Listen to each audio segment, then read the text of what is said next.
power of intention. You see, you don't get what you want by trying harder. You get what you want by directing your intention correctly. And intention isn't about effort, the actions that you take, right? It's simply about returning to yourself, the person who already knows that they can take action on whatever it is that they desire to achieve. There are two types of intention. You have outer intention and you have inner intention. Now, these two types of intentions are extremely important, and you have to understand them, because whenever you take action on anything, when you think of what do I need to do to get to where I need to get to, your mind is going to start making up excuses, and it's going to start overthinking on the result too much, to the point where you feel that it's unachievable, unattainable. So when you understand these two intentions, outer and inner intentions, it's going to really help you to understand what you could think of in that exact moment when you get something come up. When you're like, okay, I need to go do this one thing, this step, but then I have to do this and this, and then you just lose track. When you understand these, you have the ability to master one step, one action at a time, and therefore you have the order of consequences whereby other actions follow naturally. You don't have to force yourself, it simply just comes. Therefore, it isn't about effort. It's simply about understanding and bringing this to mind so you can take action effortlessly. So outer intention is when the world arranges for you. So the world arranges for you whatever it is that you desire. Outer intention, normally what happens is you get this feeling of the world just falling into place. Like, you don't even have to question why you're doing something. How am I so consistent? Why am I so intelligent? None of this comes to fruition because you simply just do without even having to think. That's extremely powerful if you've got tasks or you want to start a business. You want to just go out there and just have confidence. You don't have to question why you're gaining a certain skill set or mastering anything. You just simply are. You are a being of absolute intelligence, right? That's the truth. People will call it luck, by the way. When people see you succeed and they see you have the ability to just act with intention, they will call it luck.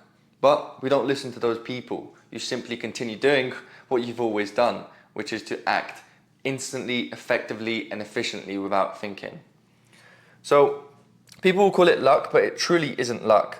It's simply just reality pulling you toward you by state. Whatever state of mind you have, and not by force. Anytime you feel like you have to act on something and you have to force yourself to do it, something's going wrong, okay? So the world arranges for you, and you trust yourself and the world around you. Now, let's quickly talk about inner intention. Inner intention is extremely powerful.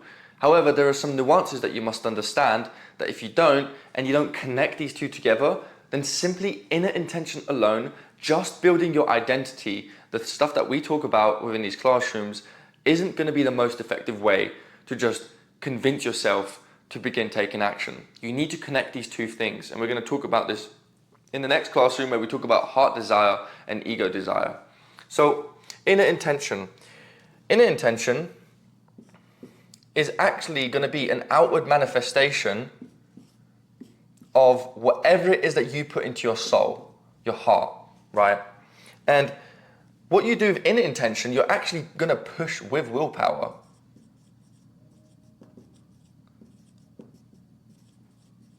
Not with effort, not with consciously doing it, but subconsciously. The effort that you have, it pushes with your willpower because you've built the inner identity and you've got the intention and the subconscious patterns that allow you to embody the version of you who wants to be successful, who wants to be consistent, who doesn't want to procrastinate, right? So you push with willpower as a result because your inner intention has been solidified. That's actually a good thing. You're still not protruding effort because your inner intention has been strongly built, right?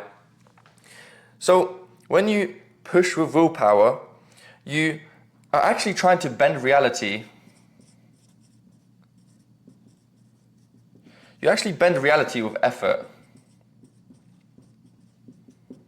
Now, I know I said previously before that it's not about effort, it's simply just about alignment, right?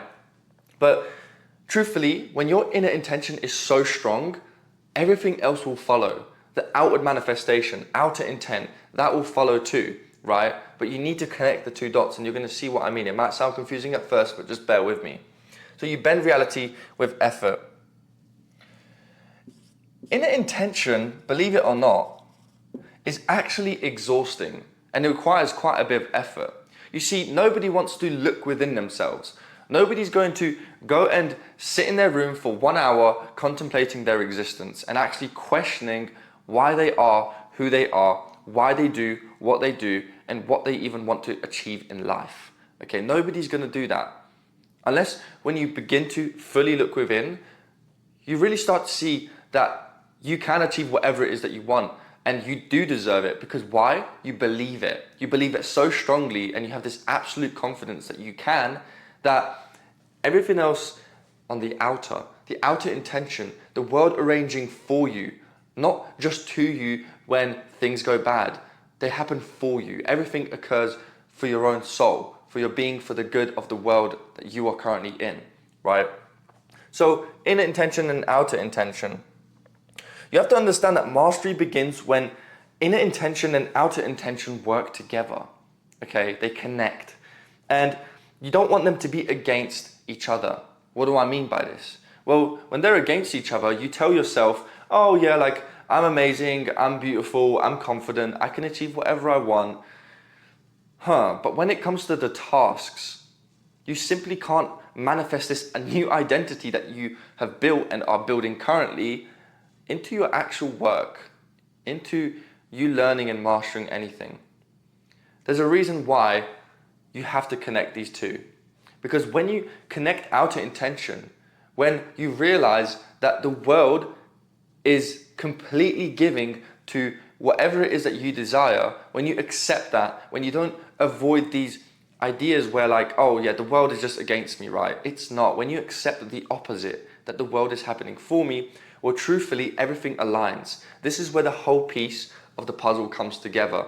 Okay, when you master this, any topic that you lay your hands on, that you are interested in, when you focus on it one thing at a time, right, you learn so quickly, so efficiently, because your identity has embodied like not judging, not comparing, and obviously not being distracted like we talked about in the first module. And also it understands and accepts that the world gives to you. You accept and you know you deserve of more, right? But here's where most people make the mistake, right?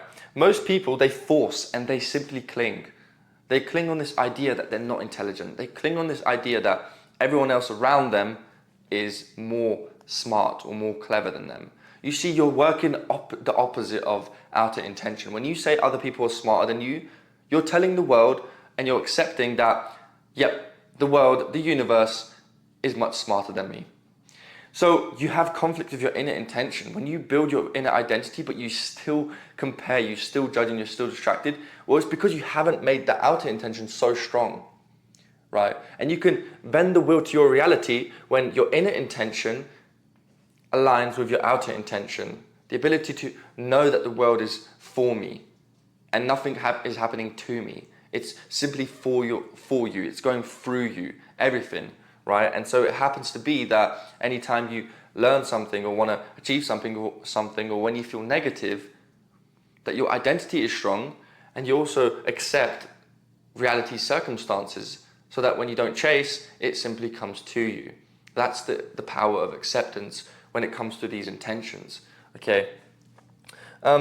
So how do you actually use intention correctly? Well, the way to use intention correctly is to, number one, is to see it clearly in your mind.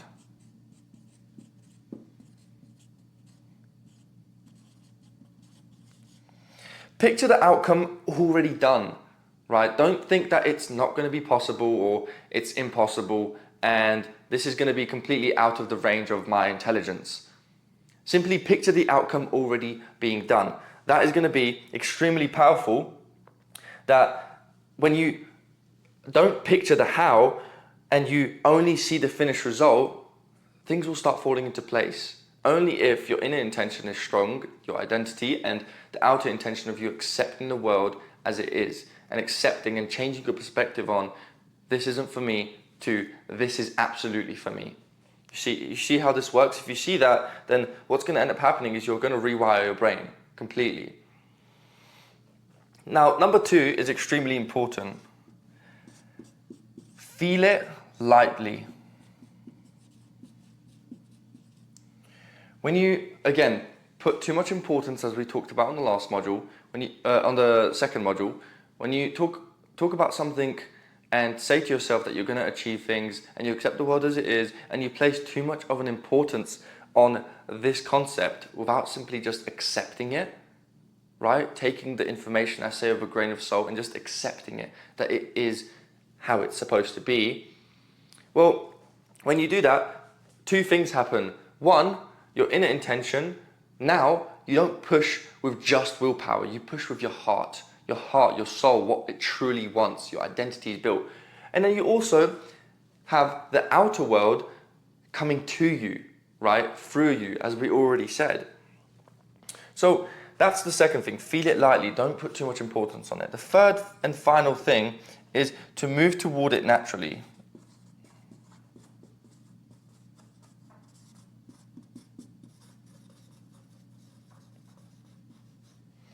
Take the obvious next steps, right? Don't overthink it. Just go and do that thing that you know so surely that you can absolutely do, right? Whatever comes to mind, the steps that you need to take, just go and do that first one. Extremely important. Just move toward it naturally. We're human beings, not human doings. So if you can listen to your inner self and understand that you have the capabilities of achieving absolutely everything you ever want in this world, well, when you move with it naturally and you take the obvious next steps, the path will reveal itself as you move, and you won't need to know the whole scenario at all. And so things start coming to you as a result. Here's some signs where your actual intentions, right, are aligned. Opportunities seem to appear out of nowhere. If that's something that you start noticing, then you're on the right track and you're using this to your advantage. People and resources feel like they're being sent to you, and they're not just being given to you, and you start questioning why. Why is this happening? You need not to question this. Just accept that, hey, you might start getting more resources and more people bend to your will. That's a very, very good thing, right? And then you feel calm, not frantic. You start feeling this cool and collected like aura within yourself where you don't even have to try as hard as you thought you did. We're so programmed nowadays to work a certain amount of hours and work a certain way that we've forgotten that we can actually relax and we can attract that which we desire. We've forgotten that in this day and age. Even setbacks, right, they feel like they're guiding you and they don't stop you at all. Setbacks, you see a blessing in every single one. There's always a blessing in every single setback, no matter how bad. But you see the latter. You see it as a curse. You see something is wrong with you. The world is against you. So when you shift that belief pattern that every setback is actually a blessing, you start noticing blessings in setbacks. Your brain attunes to the frequency of only noticing setbacks as blessings rather than the latter of curses, right? So here's the practice that I want for you. This is extremely important if you want to really use this inner and outer intention to your fullest advantage. And when I did this for a few years, I saw everything starting to come to me. Everything that I ever wanted, money, people, like being attractive, being magnetic, not having to force myself in conversations because I simply knew that I was the person I said and was absolutely sure of. Okay? So here's the practice. I want you to observe, decide, release, and then act. When you observe, decide, release, and act, you ask yourself in a very cool and calm, collected manner, right? As you observe, what do I want?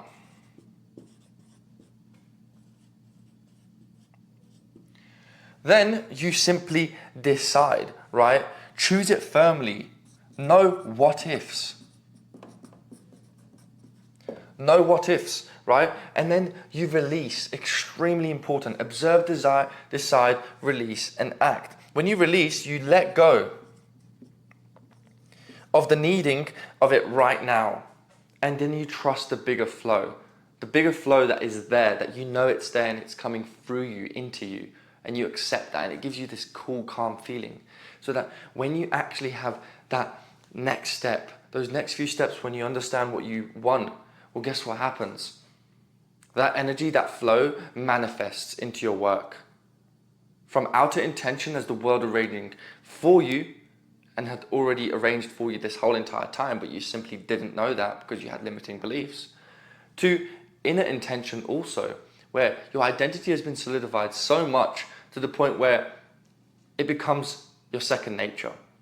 Your subconscious already understands that, hey, the world is coming for me, it's coming to me, and it's going through me, and there's an abundance of absolutely everything I ever want in life. And my beliefs are so strong now. Like, I truly believe I can do this. Well, now you start bending reality to your will, and you understand that your heart plays a key major role in observing, like, this feeling within you that knows it can achieve what it wants.